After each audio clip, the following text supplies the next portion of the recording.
तो ओला इलेक्ट्रिक के आईपीओ को लेकर काफी एक्साइटमेंट है, पर बड़ा सवाल यह है कि जब आईपीओ खुलने जा रहा है, जहां पे आप 2 से 6 अगस्त के बीच में इस आईपीओ को सब्सक्राइब कर सकते हैं, क्या आपको सब्सक्राइब करना है या नहीं, कैसे देखें आप ओला इलेक्ट्रिक की एज अ कंपनी और किस तरीके से उसको वैल्यू करें, आइए ये समझते हैं। हमारे साथ निकुंज सर मौजूद है। निकुंज सर, सबसे पहले तो हम आपसे समझना चाहेंगे कि इस कंपनी के स्ट्रेंथ्स क्या हैं, कहाँ पे अपॉर्चुनिटीज़ हैं और क्या कुछ चिंता की कुछ पॉइंट्स हैं।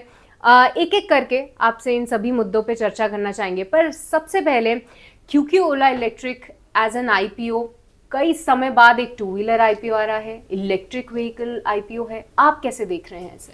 इलेक्ट्रिक व्हीकल का तो शायद पहला ही आईपीओ है, बैटरी कंपनी का भी शायद पहला ही आईपीओ है। मगर देखिए बड़ी पिक्चर क्या है कि ईवी के अंदर क्या हो रहा है, that is the big picture, the size of the pond, like we say in English, the size of the pond I think is there, and in the EV universe there are opportunities a galore, बहुत ज़्यादा opportunities हैं इस समय। तो वो आपकी होती है अपॉर्चुनिटी। फिर इनकी स्ट्रेंथ क्या है? इनकी स्ट्रेंथ है भाई, भवेश साहब को टेक्नोलॉजी समझ में आती है, वो फंड और वो फंड रेज जानते हैं कि इन्वेस्टर्स को क्या देखना है।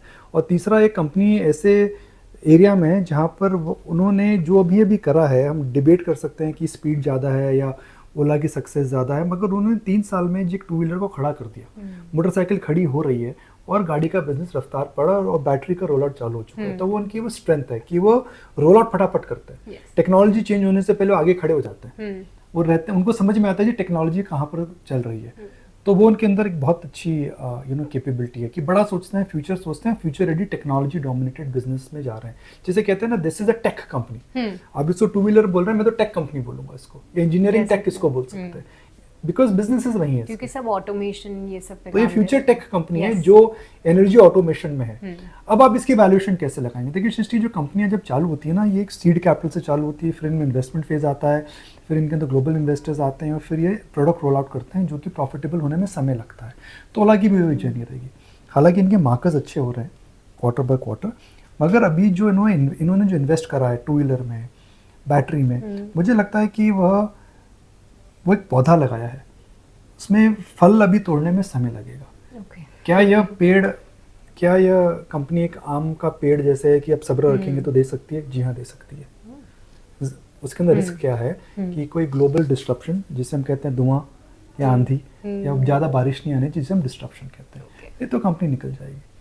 आपने एक और सवाल पूछा था। हाँ, कि इसमें अब वैल्यूएशन किस तरीके से देखें, कि कैसे इसको वैल्यू करें, और एज अ रिटेल इन्वेस्टर क्या हमें क्योंकि आईपीओ का वेट बहुत टाइम से हो रहा था, तो एक्साइटेड होके इसको जाके लेना है या थोड़ा समय दे या फिर लंबे समय के लिए खरीदे? देखिए, जोमेटो में भी एक्साइटमेंट था, पेटीएम में भी एक्साइटमेंट था। तो एक्साइटमेंट तो देखिए शेयर बाजार की भावना इस समय हो चुकी है, मगर क्या उन शेयर्स के अंदर बहुत ज़्यादा ज़बरदस्त लिस्टिंग हुई थी? जोमेटो 70 का 150 हो गया, मगर पेटीएम उल्टा हुआ, तो एक ऊपर एक नीचे। नायका में क्या धमाकेदार लिस्टिंग हुई थी, एकदम गिरकर नीचे आ गया। पॉलिसी बाजार ज़बरदस्त लिस्टिंग इशू के नीचे आ गया था। तो ओला में रिस्क क्या है? ओला में सबसे बड़ा रिस्क है कि क्या इनका प्रोडक्ट एक्सेप्ट नहीं हुआ। वे अल्टीमेटली कंपेरेटिव मार्केट में आप आ रहे हो। मेरे पास कुछ एग्जांपल्स हैं जहाँ लोग बोलते हैं नहीं है अच्छा, कई लोग बोलते हैं बहुत अच्छा है, तो एक जजमेंट कॉल है, वो तो कंज्यूमर या समय ही बताएगा। तीसरा, अगर आप इसमें आईपीओ में ले रहे हैं तो आपको ये सवाल पूछना है कि आप किस मंशा से ले रहे हैं।